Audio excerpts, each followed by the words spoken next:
ভূপেন হাজৰিকাৰ যিটো বিশ্বজনীনতা আৰু এই বিশ্বজনীনতা এই গীতটোত আছে আৰু সেইকাৰণে এই গীতটো আমাৰ শ্ৰদ্ধাসকলৰে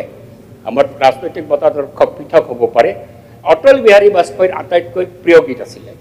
যেতিয়াই অটল বিহাৰী বাজপেয়ী ভূপেন হাজৰিকাৰ সাংস্কৃতিক অনুষ্ঠানত উপস্থিত হয় অটল বিহাৰী বাজপেয়ী স্লিপ দি দিয়ে তুমি এই গীতটো গোৱা আৰু ভূপেন হাজৰিকাই সেই গীতটো গায় তাত যিটো বিশ্বজনীনতা যেটোক আমি আটাইতকৈ গুৰুত্ব দিব লাগে সেই গীতটো প্ৰশান্ত ফুকনে আৰম্ভ কৰিছিল মই পূৰ্ণাংগভাৱে গাই দিবলৈ বিচাৰিছোঁ সময় অলপ দিব মই এটি যাযাবৰ দৰাৰ দিহিঙে দিপাঙে লৰুনি বিচাৰুনি জাগৰ মই এটি যাযাবৰ মই লুইতৰ পৰা মিছিছিপি হৈ ভলগাৰ ৰূপ চালো অটোৱাৰ পৰা অষ্ট্ৰিয়া হৈ পেৰিছ সাৱতি ললো মই ইলৰাৰ পৰা পুৰণি ৰহন চিকাগোলে কঢ়িয়ালো গালিবৰ চেৰ দুশ্বনবেৰ মিনাৰত শুনা পালো মাৰ্ক টৱেনৰ সমাধিত বহি গৰ্কিৰ কথা কলো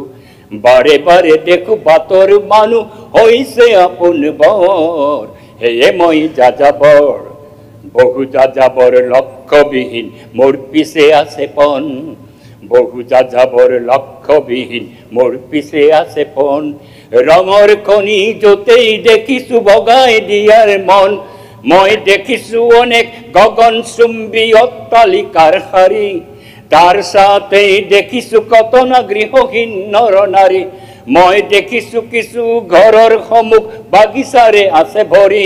দেখিছো মৰহা ফুলৰ পাপৰি অকালতে পৰা সৰি বহু দেখে দেখে গৃহদাস দেখি চিন্তিত হওঁ বৰ বাটৰ মানুহ বহুতেই দেখি ঘৰতে হৈছে পৰ হেয়ে মই যাযাবৰ মই এটি যাযাবৰ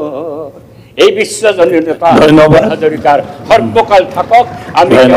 লগত আছো